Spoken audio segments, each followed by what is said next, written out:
Musicop.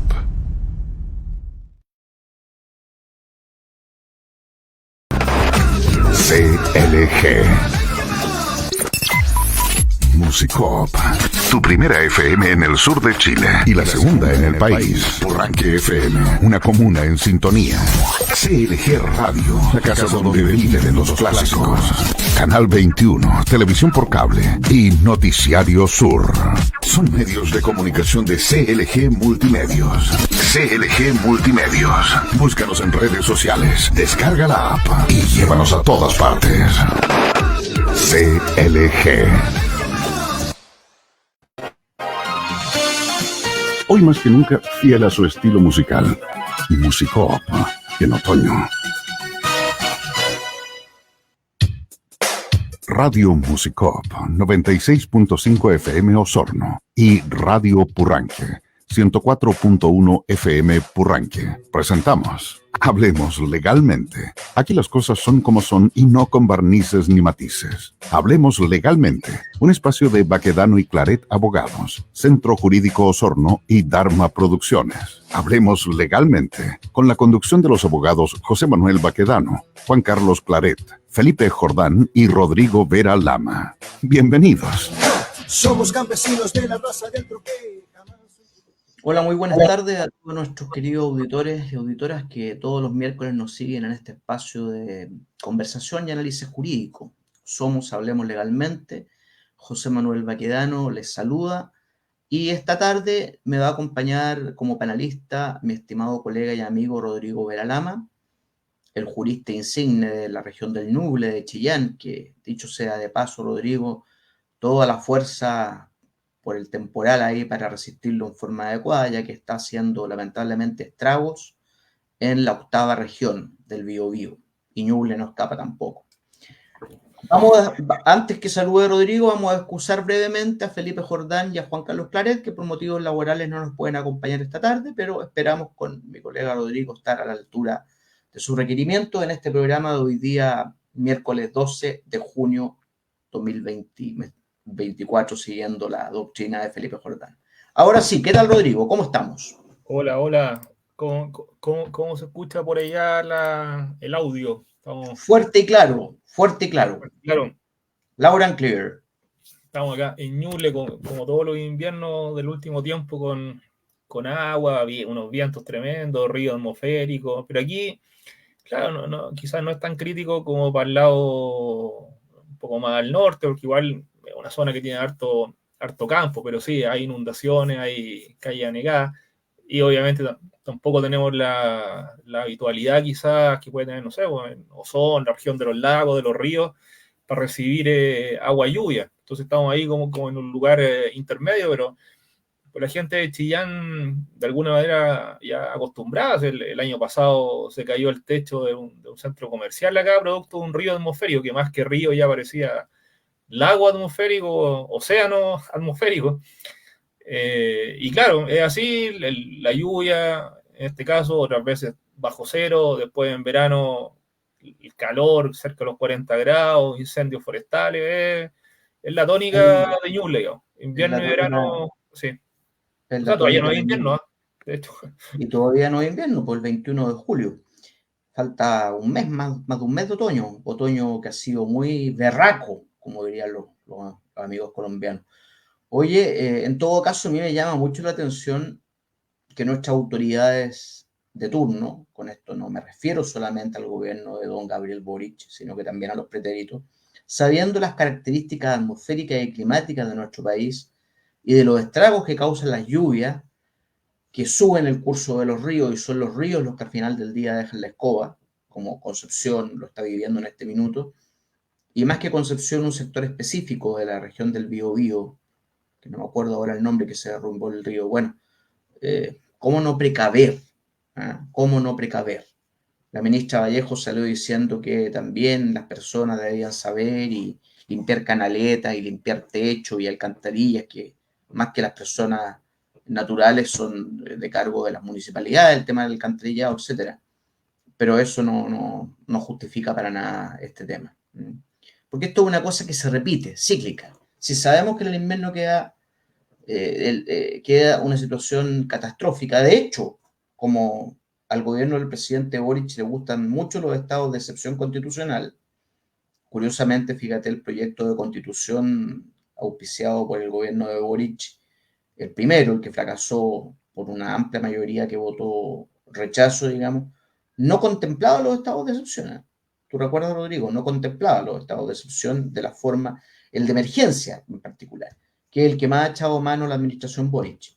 Y ahora se declara estado de catástrofe por esta inclemencia del tiempo en la región del Biobío, y dícese que para Santiago, el área metropolitana, viene la cosa bastante fea también. Pero bueno, nosotros no somos comentaristas del tiempo, ni mucho menos, somos comentaristas de noticias de relevancia jurídica, y vamos a empezar el programa comentando una noticia que a mí me preocupa mucho. Yo no sé si a Rodrigo también, me imagino que sí.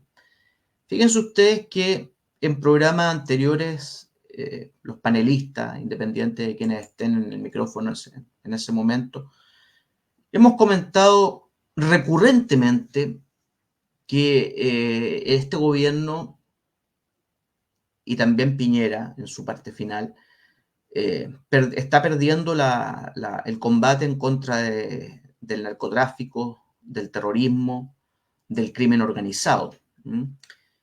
Y es un hecho público y notorio, a lo menos para la gran mayoría de la población de nuestro país pensante, de que en la octava y novena región hay terrorismo. En la región de los ríos también, y en la de los lagos también han habido actos terroristas que buscan crear, valga la redundancia, terror en la población. Entonces, bueno, no solamente establecer este diagnóstico de que en Chile hay terrorismo, y hay que decirlo sin miedo y con todas sus letras, a esto se suman las horas recientes, en las últimas horas, ¿no es cierto?, la publicación en todos los medios de prensa y portales digitales de una fábrica clandestina de armas, nada menos que en nuestra vecina localidad de Panguipulli, región de Los Ríos. O sea, prácticamente a unas pocas horas de Osorno, Panguipulli.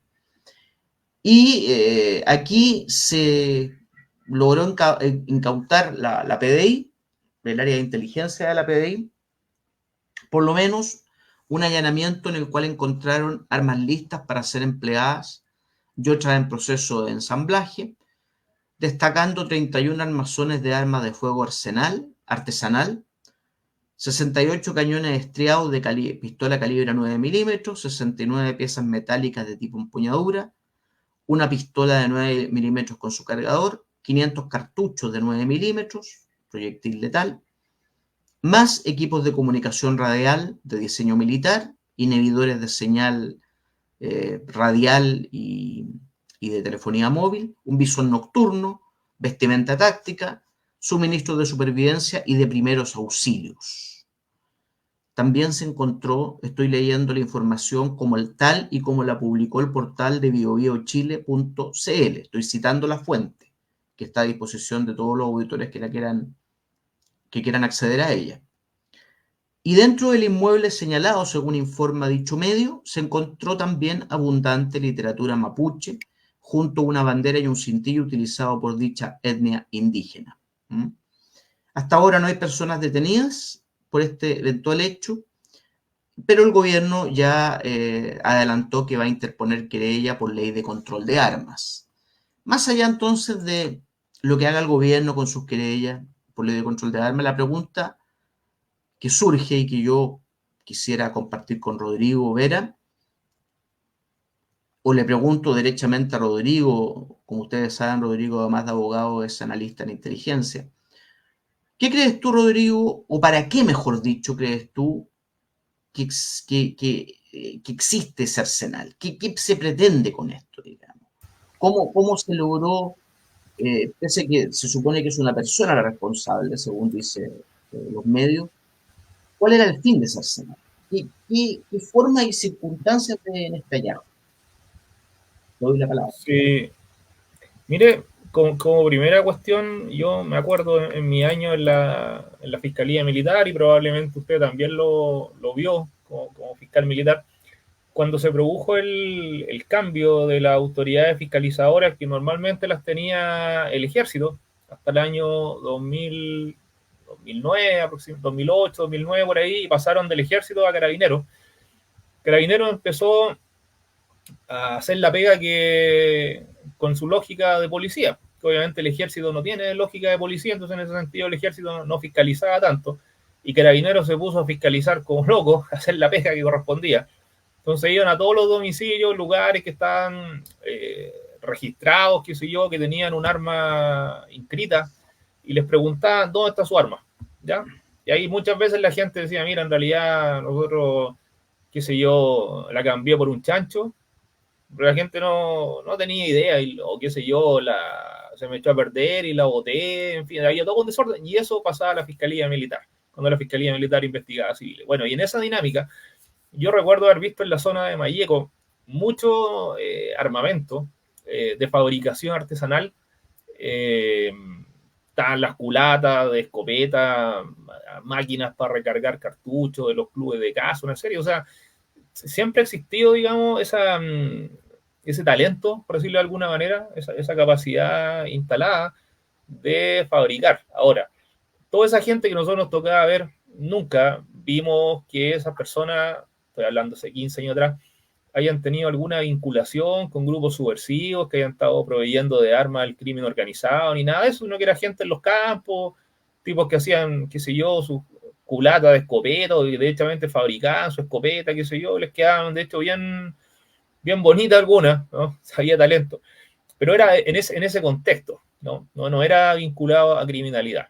Sin embargo, ahora, el fenómeno abre una nueva arista porque estamos en un momento de un pic de criminalidad organizada en Chile, donde normalmente nosotros entendíamos, y de hecho cuando se habla de cómo se financian los grupos subversivos, uno dentro del listado de las fuentes de financiamiento, además del grupo subversivo, me refiero a Araucanía, Macrozona Sur, que le llaman ahora, Biobío, la Araucanía, los ríos, los lagos, al listado de abigeato, extorsión, hurto de madera, droga, robo de vehículos, etcétera, siempre se agregaba el tráfico de armas como una de las fuentes que estos tipos se financiaban, entendiendo que las armas llegaban a Chile, y se hablaba, por ejemplo, que el armamento llega a Chile a través de algún lugar clandestino vía marítima, o a través de la cordillera de Argentina, básicamente, ¿no? Que esas eran las vías de acceso.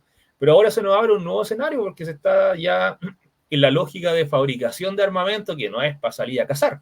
Aquí no estamos hablando de gente que fabrica escopetas, qué sé yo, para el campo, ¿no? Aquí es armamento, munición 9 milímetros, armamento claramente con un uso que no va para el tipo en el sector rural, sino que es para grupos subversivos o bien para delincuencia común, me refiero, crimen organizado. Entonces, bueno, esta es una situación que está prevista en la ley de control de armas. Desde que se crea esta ley existe el tipo penal, en el artículo 10, que se sanciona la fabricación de armas.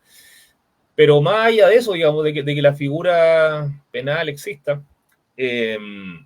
esto plantea un nuevo paso, digamos, como alguna vez lo hemos dicho,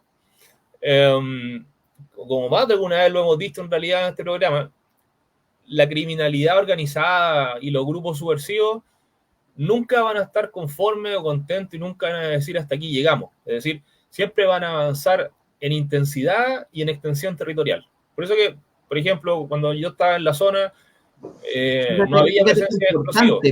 Perdona que te interrumpa, pero fíjate que importante esa última expresión que usaste. Van a ir increciendo en intensidad y en, ¿cuál fue la otra palabra? En intensidad y en extensión territorial. En extensión territorial. No estaban, sí. O sea, para controlar más territorio, derechamente. Lógico, sí, es lo que ha pasado en Araucanía o en Biobío, lugares que antes era una taza de leche, por decir el lago Lanalhue, porque uno decía, claro, no, el conflicto está en el lago Yauyau. Bueno, hoy en día han atacado todo lo que es el Yauyau, ya se les acabó donde quemar, entonces atacan el Lanalhue. Lo mismo pasó en Quidico, un balneario maravilloso, han quemado 70 cabañas, entonces es natural, es obvio, o sea, ningún grupo va a decir, ¿saben qué, cabros? Ya hemos hecho harto, así que hasta aquí nomás llegamos, nos quedamos donde estamos, entonces aquí paramos. No, obviamente que aumentan en territorio, por eso que también han ido avanzando hacia la región de los lagos. Lo vi el atentado ahí en Río Negro, por ejemplo. Así es. Antiguamente era impensado eso, pero ahora uno dice, pero mira, van para Río Negro. Por eso que nadie puede decir, a mí no me va a pasar. Eso como primera cuestión. Y lo otro es la intensidad también, el uso, el poder de fuego también, ¿no? Que antiguamente estos tipos trabajaban con escopetas hechizas, hechiza me refiero a estas cosas ordinarias con 2 tubos que le ponen un clavo atrás que sirve como aguja percutora. Hoy en día ya no se ven esas escopetas hechizas, pues. No se ven, se armamento automático, ya tienen mejor armamento que la policía, digamos. Entonces... A eso iba con la gravedad del hecho en sí, digamos, que dentro del contexto de terrorismo pareciera ser que en vez de avanzar estamos, o sea, el Estado está retrocediendo, porque ya estos grupos subversivos terroristas controlan territorio efectivo, que yo como tantas veces a título personal lo he planteado, sostengo la tesis, todavía la sostengo, de que hagamos una declaración de guerra formal, digamos, aplicando todos los tratados de derecho internacional humanitario, convenciones de Ginebra, etcétera, y nuestras Fuerzas Armadas entren a recuperar el territorio que hoy día los chilenos tenemos vedado por células terroristas, que no es el pueblo mapuche como tantas veces lo hemos dicho, que es un pueblo esencialmente trabajador, amistoso y que vive en colaboración. Son estos grupos extremistas, donde además hay elementos extraños involucrados. Entonces, es un hecho perturbador por donde se le mire. Es un hecho perturbador por donde se le mire. Perdón, Rodrigo, tú estabas con una línea. No, si le gusta acá de complementar. O sea, se abre un nuevo, o sea, un hito, digamos, por marcarlo así, pero no es un hito que uno pueda decir que es para sorprenderse. Es lo mismo, por ejemplo, cuando hablamos del aumento en la intensidad. Estos grupos, digamos, subversivos, claro, primero atacan al civil común y corriente, al agricultor, al obrero forestal, queman un camión, queman un galpón, un tractor, así. Pero llega un punto en que comienzan a atacar a las autoridades del Estado, ¿ya? Por eso que lo que hicieron con los 3 carabineros es horrendo, pero no es para sorprenderse, está dentro del manual, ¿no? Del libro de la subversión, cómo van. Y va a llegar un punto, lamentable, en donde ya va a ser una autoridad de orden político, digamos. Por eso que si uno revisa, y esto tampoco es que uno sea un genio de estas cuestiones, y la historia chilena lo ha demostrado. Tenemos el ejemplo del asesinato de Jaime Guzmán, tenemos el intento de homicidio del general Pinochet, donde murieron 5 de la escolta. O sea, es algo que ha pasado en la historia de Chile. Los grupos subversivos, históricamente, con, obviamente, quizás menor nivel de crueldad que lo que se hizo con los 3 carabineros, pero como objetivo político de estos tipos, van así, digamos, van evolucionando en esa lógica de aumento de la intensidad, o sea, de mayor uso de fuerza, de violencia, de agresividad, y además la extensión territorial. Los tipos, ahora, no es que ellos tengan tampoco una carta GAN de decir, ya, con tal fecha vamos a atacar tal lugar, pasado mañana este otro, el tal día este otro, no. Es algo innato, o sea, ellos saben que, por ejemplo, en este lugar, no sé, hay una hostería, hay una escuela, hay un negocio, qué sé yo, hay un museo, lo que sea, y pasan por ahí, lo miran y lo tienen presente, y saben que tarde o temprano ese lugar va a tener que atacarlo. Entonces, y lo mismo, obviamente, van implementando esta fabricación de armamento, porque aquí hay una cuestión bien simple, como bien elemental, que mientras el delincuente organizado, mientras el subversivo tenga expectativa de victoria, va a seguir intentándolo, ¿ya? O sea, cuando digo expectativa de victoria, cuando el gallo crea, aunque tenga poca probabilidad de conseguirlo, pero cuando crea que alguna probabilidad tiene de seguir con su causa, va a seguir haciéndolo, va a seguir haciendo atentados, va a seguir con la violencia, va a seguir cometiendo delitos, cuando crea que puede tener éxito. O sea, cuando crea que la cuestión, en el caso del delincuente organizado, digamos, el secuestrador, el traficante, cuando uno habla de expectativa de victoria, o expectativa de triunfo, basta que ese tipo considere que lo que está haciendo es un buen negocio y que el riesgo de lo que hace es bajo para que lo siga haciendo. Y con el subversivo, con estos tipos, estos grupos paramilitares, en la medida que ellos consideren que su causa tiene alguna posibilidad de doblarle la mano a las empresas forestales, de expulsar del lugar a agricultores, a, como le llaman, latifundistas, lo que sea, mientras ellos crean que eso puede suceder, lo van a seguir intentando. Entonces, es así de simple. Mientras ellos tengan ese, por lo tanto, lo que hay que quitarles, lo que hay que matarle a estos tipos, es su expectativa de triunfo. Así de simple. Bueno, pero para eso el Estado tiene que entrar con toda la fuerza letal a combatir digamos, y con una fuerte resolución, digamos. Aquí no medias tintas, sino que tiene que haber una decisión completamente valiente y firme y decirle a nuestras Fuerzas Armadas y de Orden, luz verde, vayan a hacer lo que tienen que hacer. Recuperen la paz social, recuperen el orden público, recuperen el territorio de Chile para los chilenos y no para estos grupos terroristas. Fíjate que, Rodrigo, tú me trajiste a la memoria tu experiencia de fiscal militar en la Araucanía, cuando hablabas que hace 15 años atrás, más o menos, proliferaron mucho estas armas artesanales, etc. Y yo estaba haciendo memoria que efectivamente en los años en que yo fui fiscal militar en esta provincia de Osorno, que fueron 17 años, recuerdo que empezando la década del 2000, sí, 99, 2000, 2001, 2002, 2003, me llegaron muchos partes policiales a la Fiscalía Militar dándome cuenta de estos hechos, de hallazgos de ciudadanos de armas artesanales. Uno era los que tú dices, el típico viejito de campo que se hacía esta escopeta humilde ahí para su defensa personal o para cazar, qué sé yo. Pero en otras oportunidades no era tan así, era algo más serio. Pero me deja un sabor amargo, fíjate, pese a las órdenes, a las sendas órdenes de investigar que como fiscal militar en esa época impartí a la DIPOLCAR y al organismo de inteligencia de la PDI, nunca logré resultados concretos. Las policías, bajo mi dirección como fiscal y bajo instrucciones, yo, al igual que tú, éramos muy proactivos y comprometidos en las causas, en las reuniones de coordinación que teníamos con las policías en aquellos años, siempre ya fiscal, ya señor fiscal, si estamos trabajando en ello, pero nunca nada concreto, nunca nada tangible. Entonces ya, y si esto ocurrió hace más de 15 años atrás, chuta, me queda este amargo sabor de boca de que hoy día estemos en las mismas. No sé, ¿cuál fue tu experiencia con los policías a este respecto, Rodrigo, como fiscal militar de la Araucanía?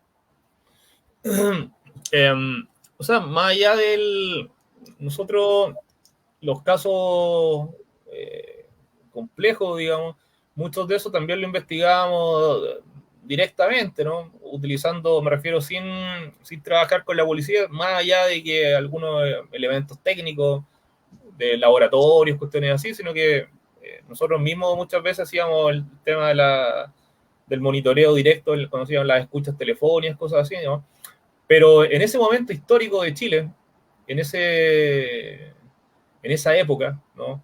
Estamos hablando hace 15 años, yo creo que objetivamente la situación del país era otra. De hecho, nos tocó, por ejemplo, investigar un supuesto grupo paramilitar anti-mapuche, el llamado Comando Trizano, ¿no? Que era Trizano, claro, me acuerdo. Pero en realidad eso no existía, po. O sea, más allá de un nombre de fantasía, y que obviamente a los grupos subversivos les interesaba que existiera para tener una bandera de lucha a quien enfrentar en la vida, tenían que crearse un adversario, no iban a estar peleando solo.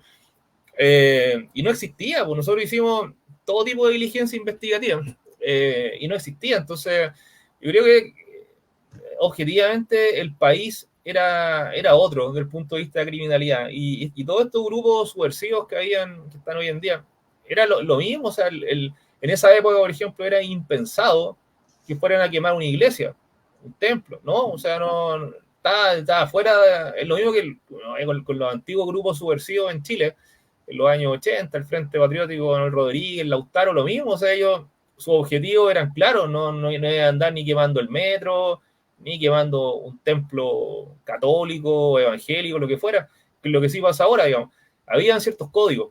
Entonces, yo creo que también en esa época los resultados que habían tenían o decían relación con la realidad política del país, ¿no? Era otra la realidad, no había el nivel de violencia, de criminalidad que tenemos hoy en día. Entonces, fíjate que yo recuerdo en aquellos años que no solamente en Carrizal Bajo, a propósito del hallazgo de este armamento que estaba internado clandestinamente a Chile desde el extranjero, habían caletas. La expresión caletas, para el auditor que no tiene por qué saber, no es una caleta de pescadores donde ellos venden sus productos, se comen ricos mariscos, qué sé yo. La caleta se le llama coloquialmente, ¿no es cierto?, a un lugar determinado, específico, que sirve como acopio de elementos, digamos, de poder destructivo, le hace armas de grueso calibre. En su minuto fueron los M16, ¿no es cierto?, traídos que se usaron en la guerra de Vietnam, y fusiles AK de los rusos.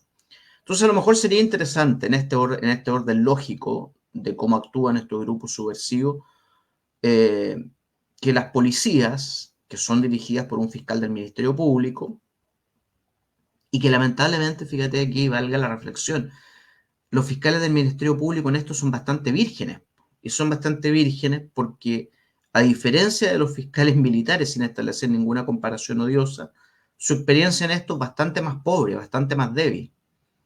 Saben bastante menos. La justicia militar por muchos años tuvo que lidiar con grupos paramilitares y subversivos, con técnicas de investigación bastante efectivas, digamos, de alguna manera. Entonces, en este sentido, ojalá que el fiscal a cargo haga una línea de investigación destinada a detectar caletas. No vaya a ser cosa que estaría con Panguipulli sea eso, precisamente una caleta. ¿Qué piensas tú, Rodrigo? Bueno, varias cosas, y aquí muchas veces se refiriendo, volviendo al tema de la justicia militar, que a nosotros es bien cercano, muchas veces se ha querido menospreciar, menoscabar una justicia militar que viene de 1839, para que tengan una idea los auditores de cuándo existe la justicia militar en Chile formalmente, 1839. O sea, una justicia que ya avanza a los 200 años, con todo lo que eso implica, con la experiencia, etcétera, con la gente. Si uno escucha de repente fiscales hablar, y de hecho una vez yo hice la pregunta por ley de transparencia sobre la capacitación que tenían los fiscales en investigación de delitos de las Fuerzas Armadas, las policías, de control de armas, y no existía. Entonces yo los escucho hablar en casos emblemáticos ese, y hablan de, no sé, pues dicen una munición 38 milímetros. Y yo digo, ¿y estos tipos sabrán lo que pensarán? Imagínense un diámetro de 38 milímetros como una granada, po. Y dicen que los carabineros andan en un revólver con 38 milímetros. No tienen idea que son centésimas de pulgada. En el fondo es .38 pulgadas y la pulgada son 25 milímetros. No saben. Entonces, claro, hay un tema ahí, po. Hay un tema. No entienden mucho estas cosas. Son civiles, obviamente, no tienen ningún tipo de formación militar. Eso es una cosa. Entonces, obviamente que eso va a redundar también en que las investigaciones a eso no son tan acuciosas. La otra vez yo me acuerdo formalizaban, por ejemplo, a un delincuente que andaba con una manopla. Eso está en la ley de control de artes marciales, y el fiscal en la audiencia decía, señoría, yo no sé si esto será delito o no, pero igual es muy malo que ande con una manopla. Así, pero como un fiscal dice que no sabe si es delito? Si eso es un tema que está regulado en un reglamento de la Dirección General de Movilización, con todo un listado de armas que están, digamos, controladas, y que obviamente portar ese elemento, que tiene un nombre en japonés, de hecho, pero es un delito, ¿no? Si una persona no puede andar con una manopla. Entonces, sí, hay un punto. Yo creo que los fiscales, si bien es cierto, trabajan a diario con los delitos, qué sé yo, el ratero, el punga, el lanza, el traficante, qué sé yo, el ladrón, el violador, no sé, pero creo que hace falta una profundización, una capacitación de verdad, real, no esas capacitaciones de 3 horas online que hacen, sino una cuestión de verdad, o sea, que la gente realmente entienda, y que si es necesario que vayan a un polígono a disparar, disparen y entiendan cómo funciona un armamento, cuál es el mecanismo que tiene, qué es lo que uno escucha, eso, o sea, saber, cuando uno ya... Y así suena una pistola, para que sepan más o menos cómo suena una pistola, cómo suena un fusil. Es necesario, o sea, si estás investigando esto, va a tener que realmente capacitarse. O sea, no basta con simplemente leerse la ley, ¿no? Es muy cierto y lo comparto plenamente. Tenemos que ir a una pausa ahora a continuación para pasar al segundo bloque, que también hay temas bastante interesantes de relevancia jurídica para comentar. Así que vamos con Control Radial. Saludamos de paso a los muchachos de Control Radial, ahí como siempre, Abel, compañía, con mucho cariño. Y vamos a una pausa y estamos en breve con ustedes.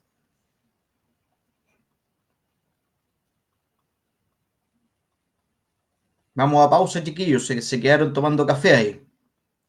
18 horas, 30 minutos. Baquedano y Claret Abogados, un estudio de abogados que ofrece un completo servicio profesional en las áreas penal, administrativo, civil y defensa ante el Estado. Experiencia atendiendo causas de alta complejidad e impacto. Baquedano y Claret, profesionalismo y resultados es lo que ponemos a su disposición. Baquedano y Claret Abogados. Nuestras oficinas en calle O'Higgins, 1271 Osorno. O visite la web baquedanoyclaret.cl. Neumáticos Osorno saluda cordialmente a su distinguida clientela e informa que tiene a su disposición una amplia variedad de neumáticos agrícolas de la prestigiosa marca Pirelli. Además, somos distribuidores oficiales para la zona sur de la marca Maxxis, donde encontrará la medida adecuada para su auto o camioneta. Neumáticos Osorno, ubicados en Maquena, esquina Ecuador, les entrega la mejor asesoría, servicio y precio.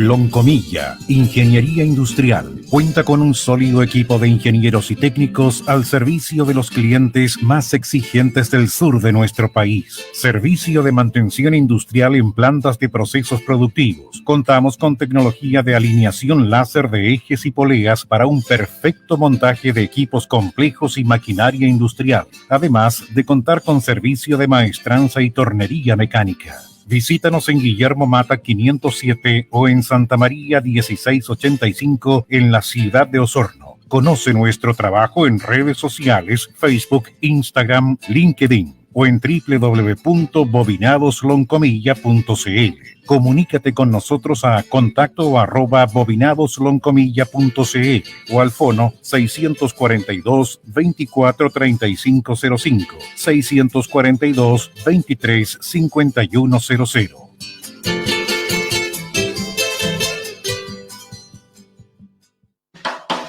Gratos momentos junto a usted. En el 96.5 y online, musicop.cl. En Radio Musicop 96.5 FM Osorno y Radio Purranque 104.1 FM Purranque. Estamos presentando Hablemos Legalmente, donde las cosas son como son y no con barnices ni matices. Hablemos Legalmente, un espacio de Baquedano y Claret Abogados, Centro Jurídico Osorno y Dharma Producciones, con la conducción de los abogados José Manuel Baquedano, Juan Carlos Claret, Felipe Jordán y Rodrigo Vera Lama. Somos campesinos de la raza del troqué.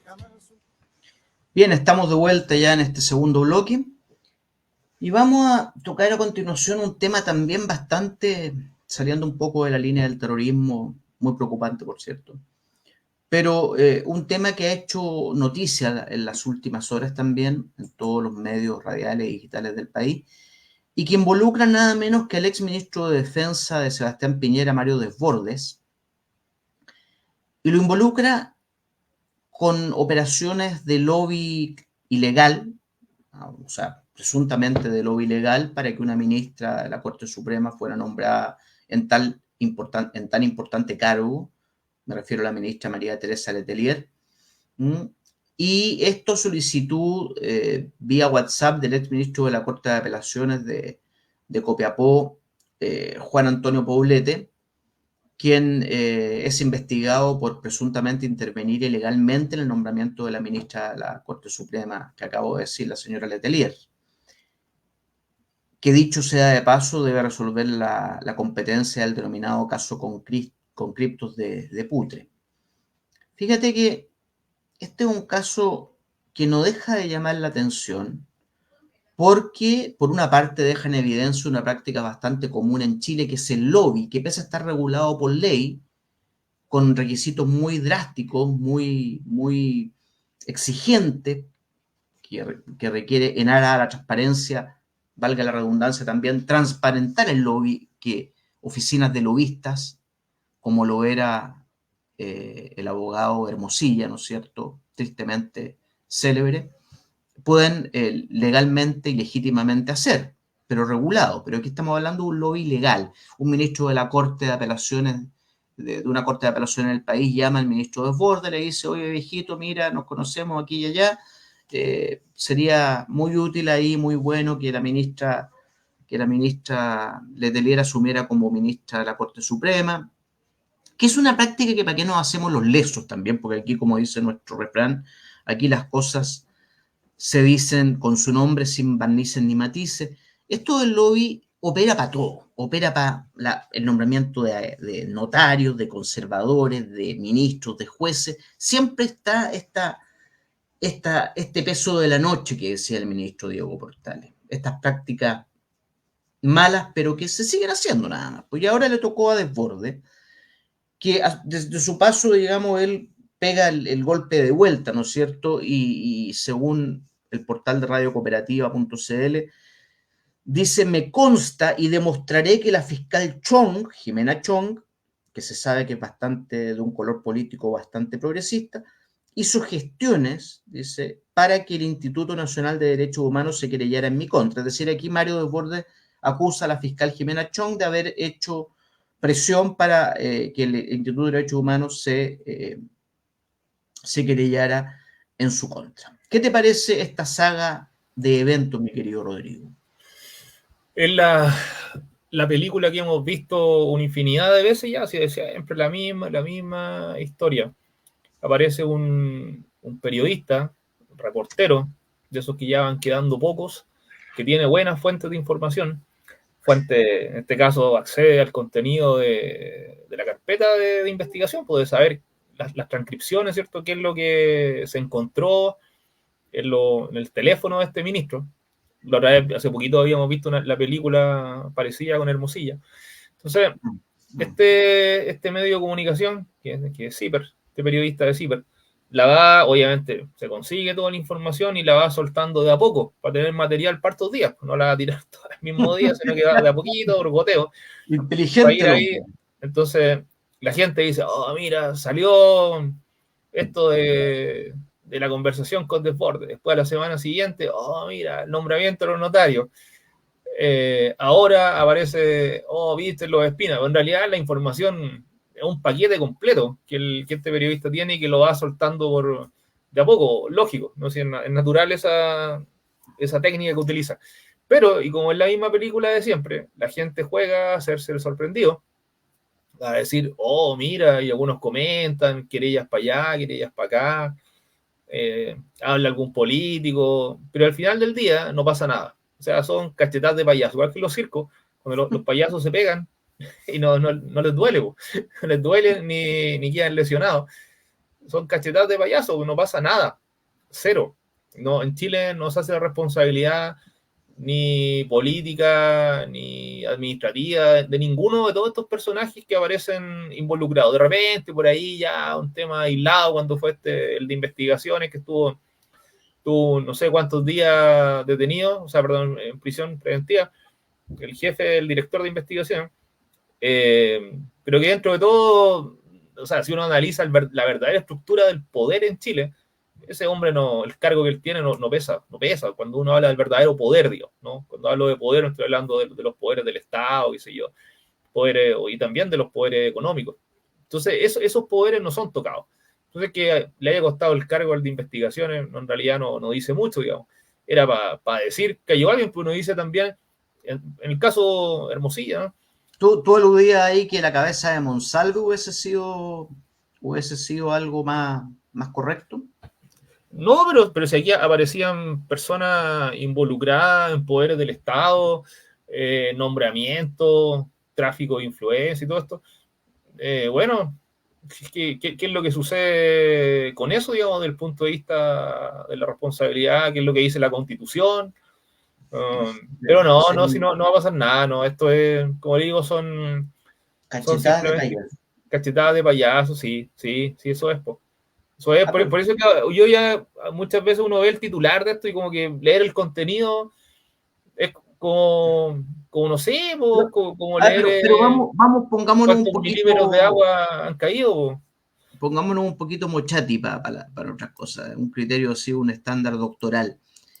Pero, a ver, que un ministro, que un ministro de corte le pide a un funcionario que intervenga a cambio de algo, ¿tú de alguna manera le bajas el perfil o dices cachetada payaso porque ocurre tanto que ya se normaliza en los hechos, no en el derecho, pero en los hechos?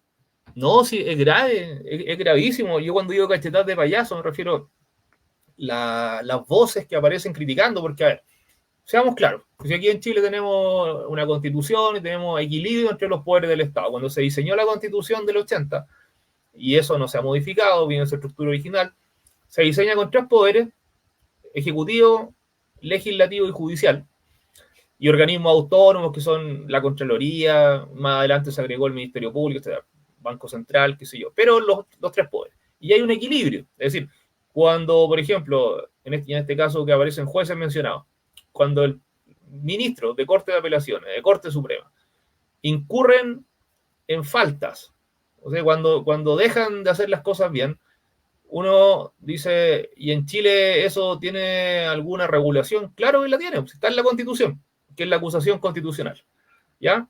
Y eso supone que se presente por los diputados y lo apruebe el Senado y con eso queda destituido un ministro.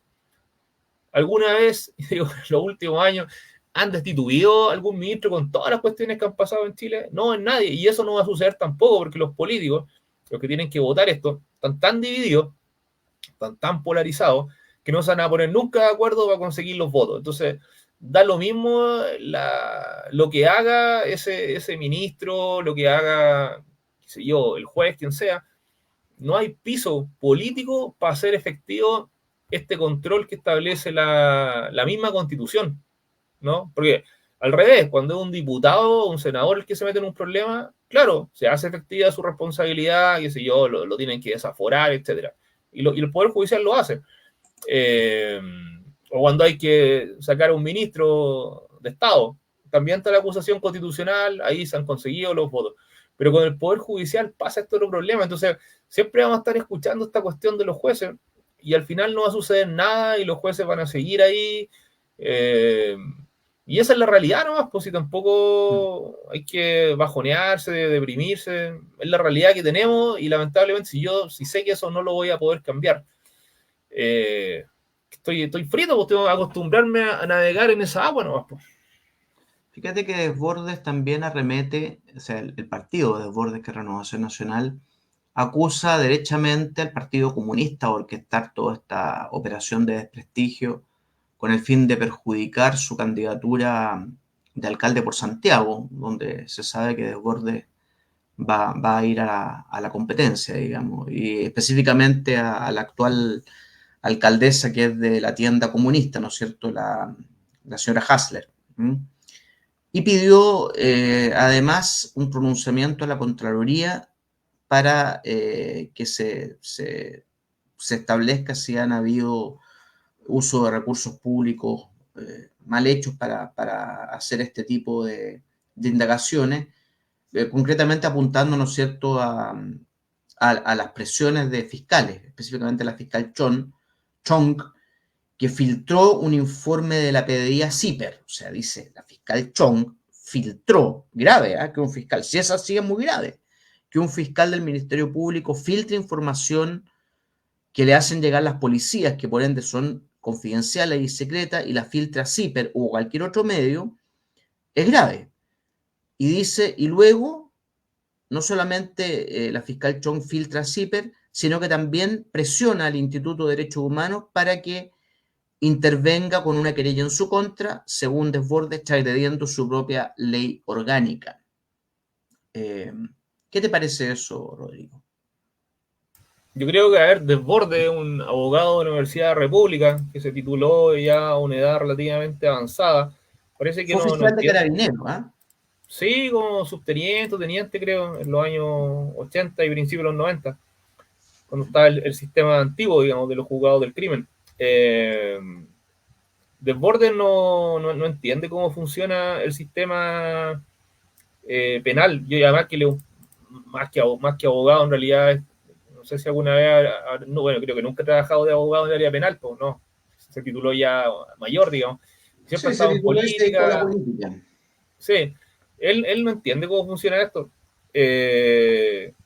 ¿Por qué responsabiliza a la fiscal cuando a la carpeta de investigación tiene acceso no solamente el fiscal, tiene acceso, bueno, además de los que producen la información, que son los policías, la policía en este caso, los querellantes? ¿Cuántos querellantes hay en esta causa? Una No, infinidad, la son defensa muchos. también. Y además la defensa. No, pero si bueno, uno podría decir quizá en este caso la defensa no está tan interesada, pero igual podría haberlo filtrado. Pero puede ser la defensa, hay una infinidad de querellantes y las víctimas son muchas. En el caso este de la operación Topógrafo, son muchos los afectados, periodistas, miembros del ejército, etcétera. Entonces, cualquiera de esos tiene derecho a ver la carpeta del fiscal. No solamente a verla, a que le entreguen copia.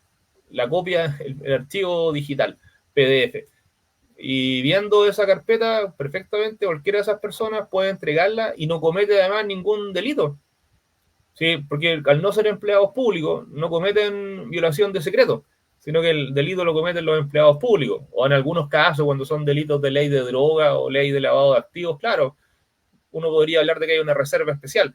Pero en este caso, que es una simple violación de secreto o infracción a la ley de inteligencia, creo que la tiene identificada, lo que sea, pero los particulares, el abogado defensor, el abogado del querellante, ¿no? Esos no cometen delito. Entonces, a mí me parece irresponsable estar imputándole un delito a una persona, porque cuando yo digo que, mire, una fiscal o un fiscal es la persona que está entregando información, yo lo que estoy diciendo, esa persona ha cometido un ilícito, porque para un fiscal entregar información de una carpeta que es reservada por ley es un ilícito. Ese es el punto. Por eso que yo si fuera Desbordes no haría esa aseveración, salvo que tenga las pruebas. Salvo que tengan las pruebas. Sí, también hay un espionaje militar aquí.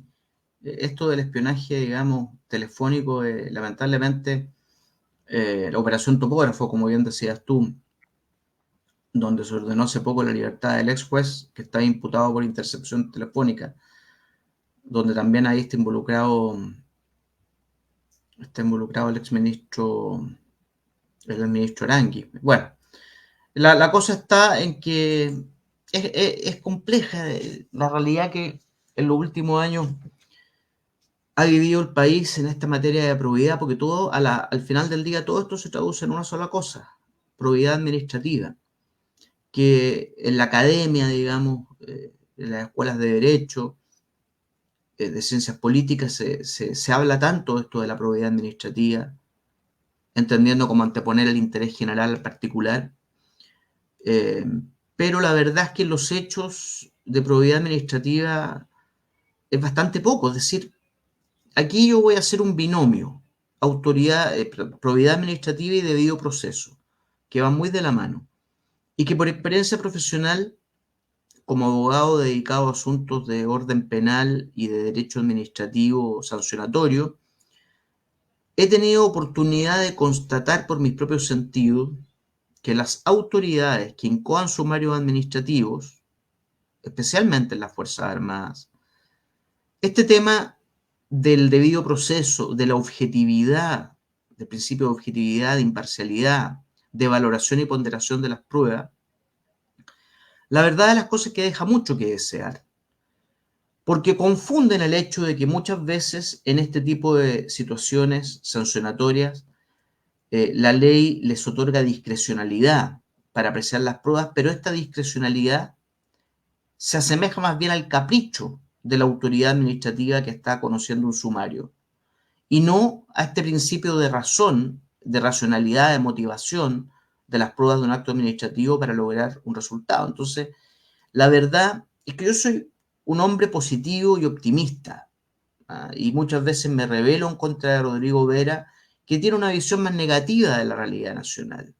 Cuando habla de la anomia, cuando habla de que estamos jodidos porque son prácticas que van a seguir arraigadas y que nadie las va a poder enderezar el timón, y a mí me da mucha pena, pero muchas cosas lamentablemente sí tengo que darle la razón a Rodrigo, en que pareciera ser que no hay voluntad política de enmendar el rumbo. Es como un poco el cuento del gato pardo, esto de que vamos a cambiar para que todo cambie, pero en el fondo queremos que todo siga igual. Y que, como lo dije minutos atrás, ya el organizador de la República, el brillante ministro Diego Portales, que estableció este poder impersonal, ¿no es cierto?, una autoridad, un poder fuerte pero impersonal, ya hablaba de que había cierto peso de la noche refiriéndose a las prácticas españolas, a las instituciones hispánicas. Me fue un poco en la bola filosófica, Rodrigo, pero bueno, no sé, es lo que la fuerza de los hechos me lleva a constatar. ¿Qué piensas tú al respecto? ¿Qué solución tenemos? A ver, esa es la pregunta, esa es la pregunta del millón. Fíjate que estuve con unas breves vacaciones que fueron un poco motivadas por una situación personal difícil que pasé por el reciente fallecimiento de mi padre. Y bueno, me tomó unos días para recuperarme emocionalmente, y ahí uno, cuando está en la distancia, piensa mucho, toma distancia de las cosas y puede reflexionar sobre muchos temas, ¿no es cierto? Y la verdad es que los censores políticos, yo siempre rescato en esto Tomás Mochati, le tengo harto respeto, pero también transmite siempre una orden en una frecuencia altamente negativa.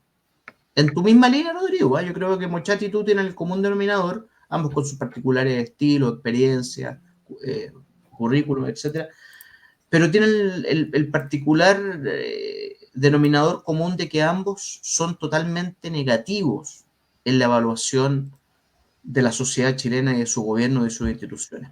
Te doy la palabra, oye, para no quedarme yo con el micrófono en estos últimos 10 minutos de programa. Claro, es la palabra. Está complicado, pero a ver, que este es un tema que también hemos visto muchas veces. El problema de Chile son los chilenos. Oye, pero no digáis eso. No, estáis dando tributo a los argentinos o a los peruanos que ya no nos quieren tanto. Fíjate el problema no son nosotros al lado no tenemos a los rusos, no tenemos problemas que nos estén amenazando con armas nucleares, que nos estén invadiendo. No tenemos tampoco grandes problemas geográficos, ¿no? Que uno diga que es un lugar inhóspito, que no hay, que es puro desierto, que no hay donde sembrar, plantar, qué sé yo. Tenemos recursos naturales. Es como los argentinos no tienen a quién culpar tampoco. Es la misma historia. Los argentinos sí que es un país rico que debería ser las mayores potencias del mundo, y estos tipos se lo farrearon. Entonces, nuestro problema pasa con eso, que hay tal nivel de división, de polarización, que no se va a producir nunca una legitimación. O sea, cuando digo legitimación social me refiero a una masa grande, a un 80, a un 85% de los ciudadanos avanzando en la misma línea en ciertos temas comunes. Hay división para todo. Quizás para lo único que no hay división es para estar en contra de los pedófilos, a lo mejor. Puede ser. Para lo único, quizás. Creo yo, no sé. Y hasta por ahí, porque algunos también andan con esta cuestión de querer darle, sexualizar a los niños en el jardín, a los de 5 años. Claro. Sí, por eso digo, sí, claro. El nivel de división que hay es tremendo, digamos. Entonces, de repente, claro, o sea, siempre se va a producir una mayoría simple para algo. Va a haber una mayoría porque hay que elegir un presidente, ya va a ganar con un 55%, etcétera. Entonces, en una elección se va para un lado, para el otro, pero siempre dentro de cierto rango. Pero aquí, mientras no haya una masa potente, grande, un 85% de la gente avanzando en la misma dirección, nosotros vamos a ir con todos estos problemas. Por eso que y cuando hablaba de las cachetadas de payaso, por eso que las autoridades se pueden dar el lujo de hacer lo que quieran, porque saben que no hay un poder ciudadano, el poder del pueblo de Chile que vaya a estar presionando, ¿no? Para que la cuestión cambie. Por eso, y eso es bastante simple, ¿sí? La música la pone el pueblo, digamos, Vox Populi, Vox Dei, o el principio, ¿no?, de la autodeterminación de los pueblos, para decirlo jurídicamente. Sí, pero cuidadito que el pueblo se manifestó el 2019 y no con muy buenos resultados, digamos. O sea, fue una calamidad del porte de un buque, ¿eh? El buque Escuela Esmeralda queda chico al lado de los desmanes del octubrismo, donde el pueblo se manifestó. Y fíjate que hablando con colegas argentinos, abogados argentinos de la Unión Iberoamericana de Colegios de Abogados de América Latina y el Caribe, me decían ellos que ven en Argentina, con las políticas de Milei, que muchos le aplauden, pero también un sector no menor, están totalmente en contra, piensan que puede venir un estallido social en la Argentina, tanto más grande que el que tuvimos en Chile. Entonces, yo pienso que realmente aquí necesitamos un gobierno fuerte.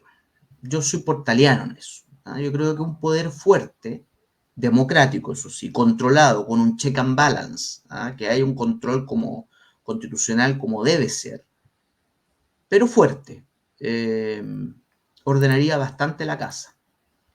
Y quiérase o no se quiera reconocer, en el gobierno militar del general Pinochet, la delincuencia no era un tema, estaba reducida a su más mínima expresión. Los grupos subversivos y paramilitares fueron combatidos y también se logró su neutralización en la gran mayoría de los casos. Claro, el tema, yo lo pongo en este sentido de lo que es control de la paz social, del orden público, no en el sentido negativo que todos reconocemos, el exceso en materia de derechos humanos, evidentemente que no. Cuando se debieron entregar los cuerpos, ese fue el gran error, no haber entregado los cuerpos y terminar con este tema de los detenidos desaparecidos. ¿Pero crees tú que un gobierno fuerte podría ser una eventual solución al estilo de tu amigo Bukele para la sociedad chilena, Rodrigo? Lo que pasa es que un gobierno fuerte, un gobierno como el de Bukele, es una consecuencia de los ciudadanos de ese lugar. Bukele está ahí con un 85%, tiene una mayoría abrumadora en el aparato, en el poder legislativo de ellos. Entonces, aquí en Chile uno pudiera tener a un tipo que pinta para fuerte, con apariencia de fuerte. Es que no lo hay, yo digo entre paréntesis, no lo veo, de verdad que no lo veo. Pero imaginemos que aparece uno, pero que gana con un 55% de los votos, un 53%. Se le va a acabar la fuerza en 3 tiempos, porque lo van a tapar en recursos de amparo. Pero es que también hay otro factor a considerar. Esa gente que hoy día en el Gran Santiago, en el Gran Concepción, en ciudades más pequeñas, como es el caso de Osorno, Chillán me imagino que también lo ha vivido, el ciudadano que llega asustado a su casa por el portonazo, que los colegiales o los transeúntes que caminan con mucho miedo de que los cogoteen o los asalten, y de repente vean que los portonazos se están acabando porque la delincuencia ha sido repelida eficazmente por el Estado, que vean de que ya no hay tanto temor de caminar a horas de la noche por la vía pública, porque también se han disminuido los cogoteos y los asaltos. Yo creo que eso va a legitimar un gobierno que logre poner los puntos sobre la I en este tema, pero con legitimación, como dices tú, social. Habría que verlo. El tema está en que, vuelvo al punto, a título personal no veo ningún candidato idóneo en esta materia de ningún lado, de ningún color y de ningún lado.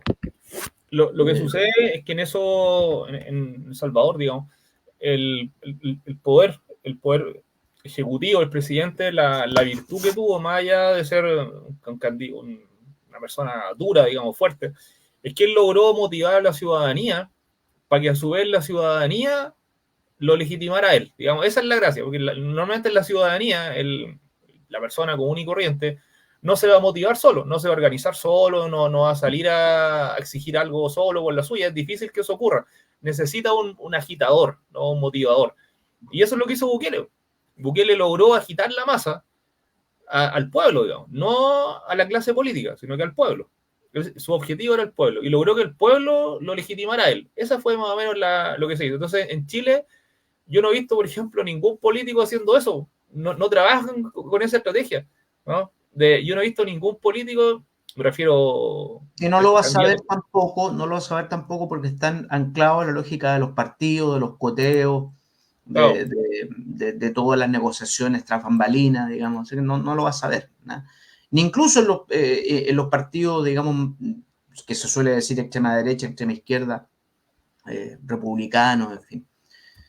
Bueno, veamos qué sucede y veamos qué hechos se vienen produciendo de aquí al próximo miércoles. Hemos llegado al final del programa, ha transcurrido muy rápido, una conversación siempre muy amena con mi destacado colega y amigo Rodrigo Vera. Y bueno, solo desear a todos nuestros auditores y auditoras que nos siguen lealmente y fielmente todos los miércoles, decirles que los queremos mucho y que les deseamos un muy buen término de semana y toda la energía positiva y bendiciones posibles para que combatamos el mal tiempo y que el río atmosférico no cause más estragos.